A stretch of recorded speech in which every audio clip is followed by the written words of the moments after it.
Baik Bapak Ibu, sebelumnya terima kasih atas kepercayaan yang diberikan untuk memfasilitasi kegiatan hari ini. Sebelumnya selamat siang, salam sejahtera kita semua. Semoga kebaikan datang dari segala penjuru bagi kita yang hadir di tempat ini pada hari ini. Baiklah, saya akan bacakan acara pada hari ini. Yang pertama pembukaan, kedua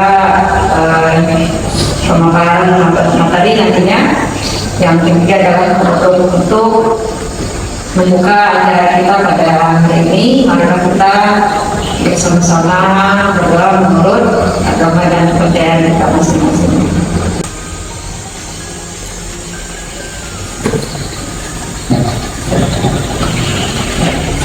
Ya, baik, kita masuk di acara kedua, yaitu penyampaian materi oleh Ibu Nadayanti dengan topik yaitu diseminasi modul 1.4 budaya positif, penyebaran pemahaman dan pengalaman penerapan budaya positif. Kepada Ibu Nadayanti dipersilakan.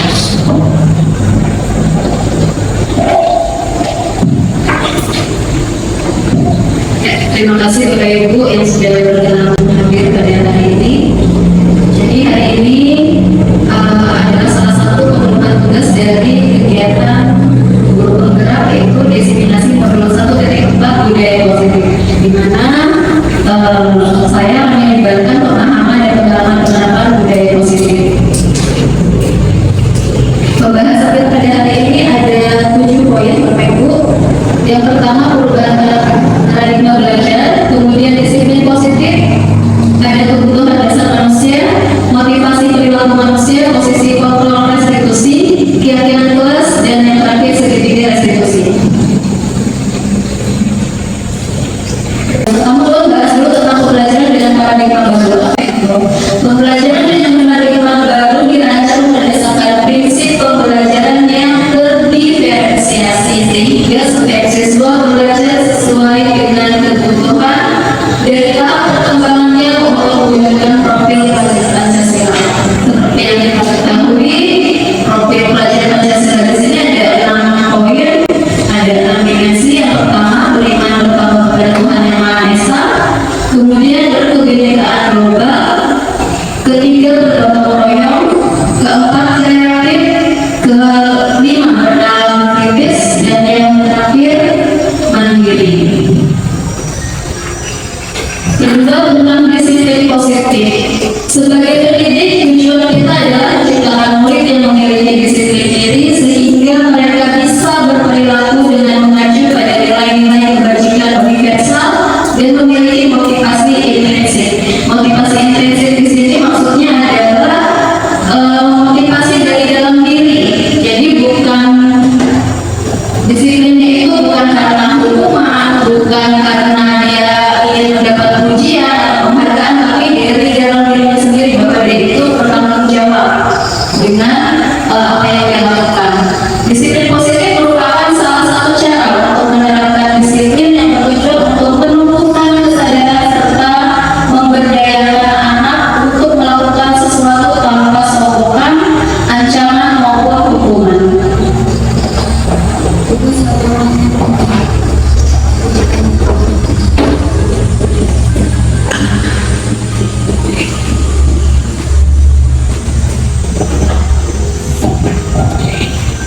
Selanjutnya, kebutuhan dasar manusia.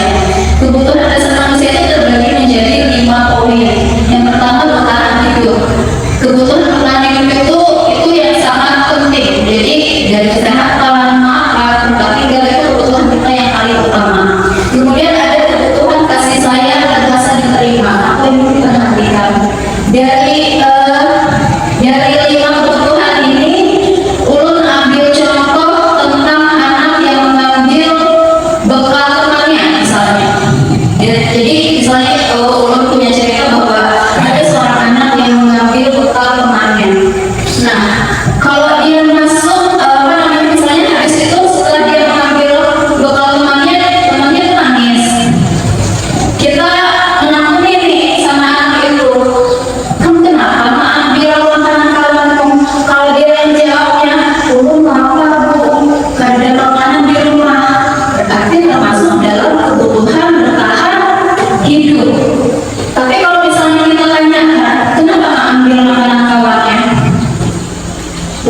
senang tuh aku yang apa guru ibu enak menakuni ke mama ulun kan ternyata mengadakan ke mama ulun jadi ulun diperhatikan sama mama ulun.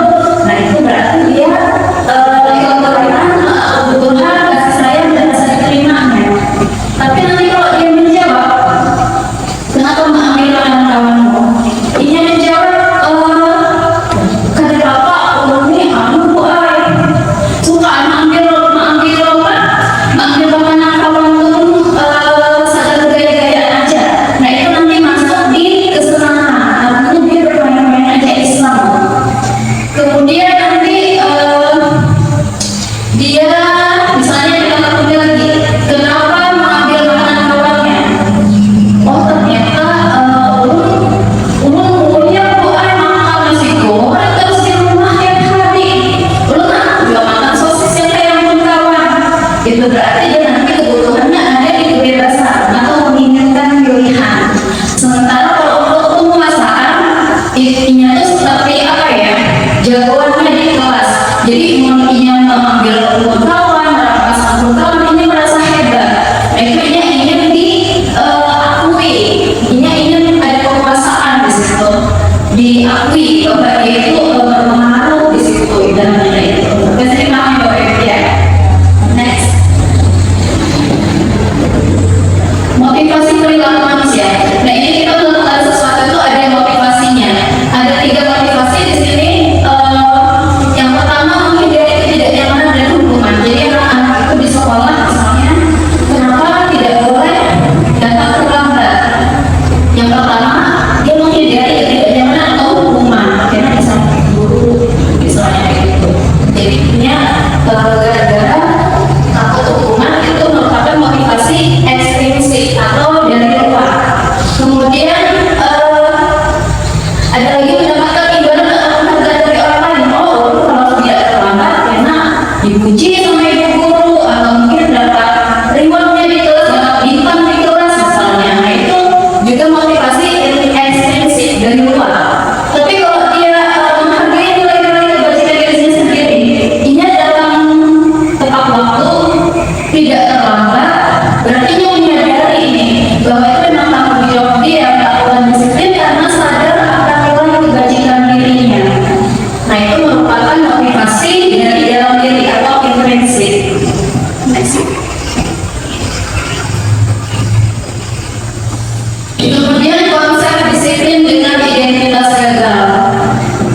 Ada hukuman, ada penghargaan. Ini termasuk gagal. Jadi jangan pikiran kita memberikan penghargaan itu termasuk yang sukses.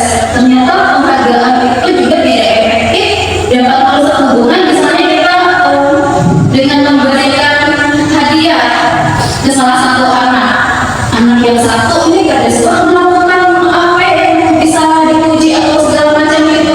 Jadinya merusak ada rasa iri yang antara kawanannya, itu bisa merusak hubungan ternyata. Kemudian memakai kreativitas, menghukum dengan sistem ranking, merampas hak menghargai dirinya. Itu penghargaan. Jadi termasuk konsep disiplin yang gagal. Kalau hukuman itu sudah jelas, hukuman itu menyampaikan rasa tidak nyaman, takut, terpaksa menyembunyikan kesalahan. Biasanya dia memang sudah berbuat salah, ini ketakutan untuk mengakui. Kemudian pasti rendah diri. Lanjut, konsep disiplin dengan identitas sukses itu ada 2. Yang pertama konsekuensi dan restitusi. Kalau konsekuensi ini penguatan jangka pendek perlu menilai berkelanjutan, kemudian ada stimulus dan respon, murid menghormati peraturan dan kehilangan waktu untuk melalui kesalahan. Nah yang paling sukses di sini adalah restitusi. Restitusi itu muridnya bertanggung jawab untuk perilakunya, kemudian fokus pada pemecahan masalah, murid menghormati dirinya, murid memegang teori kontrol, murid bersemangat memperbaiki kesalahannya. Nanti untuk restitusi lebih lanjutnya akan sampaikan.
jawab.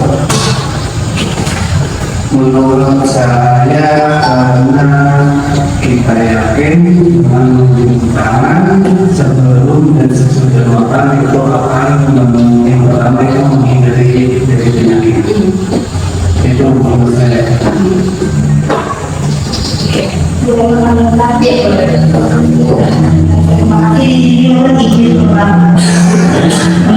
Untuk memang lebih jelasnya secara ilmu medis dulu ya, yang bersih dulu, bersihan dulu.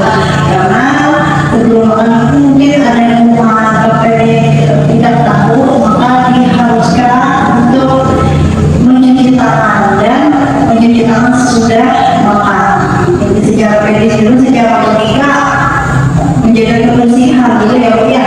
Ya mungkin itu aja teman-teman. Terima kasih. Terima kasih Bapak Ibu. Benar. Jadi mengapa kita memiliki peraturan tentang mencuci tangan sebelum dan sesudah makan? Kalau kita bikin di kelas, kita mungkin akan menulis dilarang mencuci tangan sebelum dan sesudah makan. Mungkin tulisannya cuma seperti itu. Tapi ketika kita buat di kelas, maka yang kita yakini adalah tentang kesehatan, tentang kebersihan. Dua poin itu. Jadi kalau anak-anak itu sudah tahu bahwa mencuci tangan itu untuk kebersihan, untuk kesehatan, insya Allah dia tidak akan melakukan lagi, tidak sembarangan lagi makan.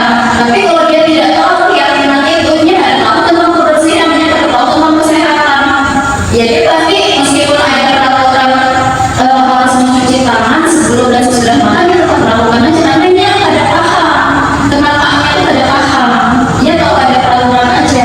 Tapi kenapa tidak boleh itu. Nah kalau dia paham tentang keyakinan tentang kebersihan dan kesehatan tadi, maka insya Allah peraturan itu dia tidak akan melakukannya.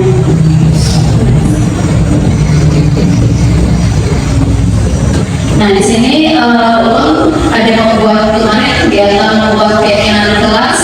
Jadi yang pertama adalah berdiskusi tentang peraturan, kemudian merumuskan peraturan menjadi keyakinan. Jadi peraturan itu sengkit lagi menjadi keyakinan, kemudian menjadi keyakinan kelas. Di sini ulun kemarin minta mereka untuk bikin peraturan sendiri, ulun bikin kesepakatan. Mereka sepakat tuh kebanyakan kemarin tidak makan di dalam kelas. Kebanyakan mereka menulis seperti itu. Jadi ulun aku ini kenapa tidak boleh makan di dalam kelas? Kenapa kita tidak boleh makan di dalam kelas? Kan mereka bikin peraturan sendiri ini. Mereka bikin peraturan tidak boleh makan di dalam kelas. Kenapa tidak boleh makan di dalam kelas? Ada yang menjawab karena berhamburan Bu. Ya, kayak gitu. Kalau berhamburan itu berarti kelasnya harus lapang supaya ada berhamburan, harus bersih. Jadi mereka itu harus ada keyakinan mereka itu, oh iya kelasnya harus bersih supaya ada tumpah-tumpah, berarti mereka tidak boleh makan di kelas. Seperti itu. Jadi mereka meyakini sudah bahwa tentang kebersihan itu seperti itu. Jadi mereka tidak lagi makan di kelas.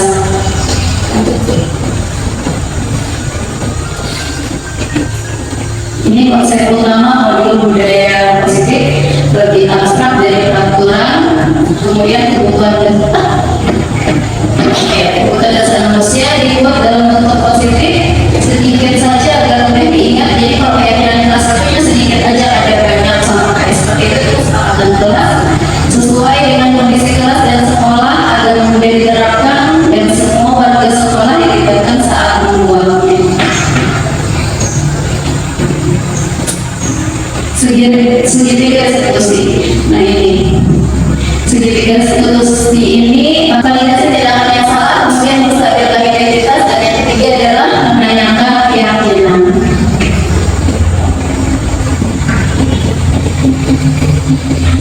Ini kemarin yang sudah pola menandakan segitiga eksekusinya untuk anak yang tidak mengerjakan PR dan untuk anak yang akan di kelas. Ada suara enggak?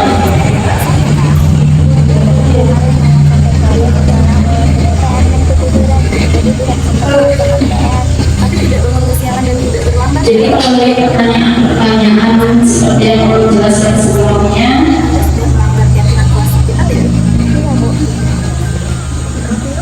ini untuk terakhir bahwa dalam penerapan program disiplin positif hendaknya guru mampu berefleksi pada posisi kontrolnya saat ini. Bagaimana perjalanan dirinya sebagai seorang among atau posisi manajer yang menuntut murid menjadi sosok mandiri dan bertanggung jawab. Jadi kalau seperti dulu mungkin berefleksi, oh iya sebelum guru belajar ini guru itu kayak apa ya, posisi kontrolnya guru ini sebagai penghukum, kebanyakan sebagai penghukum. Semakin kesini semakin dipelajarin ternyata oh iya harus lebih ke posisi manajer. Mungkin tidak mudah, pasti tidak mudah, apalagi untuk anak SD. Tapi kita usahakan untuk bisa step by step dari yang tadinya penghukum bisa mungkin pemantau, kemudian nanti bisa ke manajer seperti itu.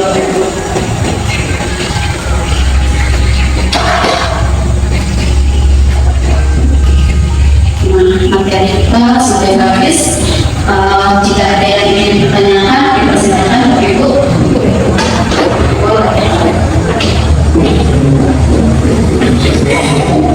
Kemarin mungkin saya bertanya lagi di sini. Tadi saya lihat ada berapa yang mengenai hukuman. Ya, nah di sini yang ingin saya tanyakan, mungkin kita sharing aja ya, mungkin bukan pertanyaan, sharing aja deh. Adakah yang spesial yang beri efek jerah kepada anak-anak yang contoh kecil, misalnya kayak membawa sampah sembarangan nih? Padahal kita berulang-ulang sudah mengingatkan kepada anak, meskipun sudah ada di program kita di sekolah, jangan membawa sampah sembarangan, tapi anak ini masih aja tidak ada efek jerah, masih saja ada yang nakal, beberapa orang yang masih membuang sampah sembarangan. Jadi adakah cara yang efisien agar anak ini memberi efek jerah supaya kita beri hukuman kan tetap yang dari kelas yang paling hukuman? Adakah cara yang efisien agar memberi efek jerah untuk anak-anak agar tidak membuang sampah sembarangan? Ini pertanyaan dari guru. Terima kasih. Jadi seperti yang Bapak jelaskan tadi, di sini ada yang namanya restitusi.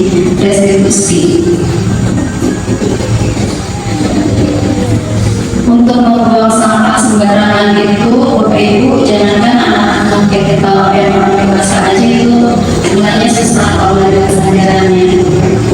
Jadi makanya yang perlu kita tekankan itu adalah keyakinan, bukan peraturan. Ternyata setelah belajar itu ya ternyata memang bukan peraturan, harusnya memang keyakinan dulu yang kita gali dari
segala kayak gitu.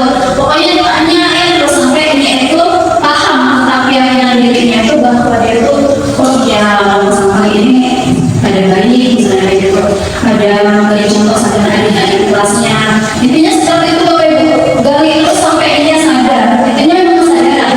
Nah kesadaran itu yang sulit gitu untuk ditanamkan karena ada yang orang sampai dewasa pun sampai tua pun tetap membuang sampah sembarangan. Itu memang penanaman pembiasaan itu yang sulit itu sebenarnya, itu tidak bisa dipungkiri. Jadi kalau itu makanya namanya jadi PR kita seperti itu Bapak Ibu. Sama-sama berbeda. Ada lagi yang mau ditanyakan Bapak Ibu? Sudah cukup? Kalau sudah cukup mungkin kita tutup dulu acara kita. Saya kembalikan ke Ibu Bedata. Terima kasih Bapak Yanti yang sudah panjang lebar menyampaikan manfaatnya. Semoga ini bermanfaat bagi kita semua dan dapat kita mulai sedikit-sedikit kita terapkan di sekolah kita. Semoga sekolah kita menjadi sesuai apa yang kita harapkan sebab waktu kita membuat visi-visi kemarin. Begitu kami akhiri kegiatan ini dengan mengucapkan syukur alhamdulillah. Itu bikin tata tertib yang harus kalian nanti lakukan sendiri di kelas. Jadi kalian tuh maunya kelas kita itu supaya tertib itu apa ya? Kalau ini kan contohnya kayak tidak masuk kelas, kemudian berdoa sebelum dan sesudah pembelajaran. Nah itu tuh maunya itu dulu. Nah sekarang kalian buat sendiri maunya kalian seperti apa?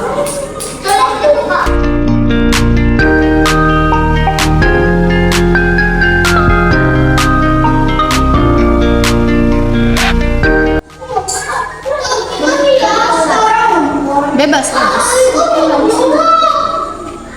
Kalau sudah ditempel. Nggak usah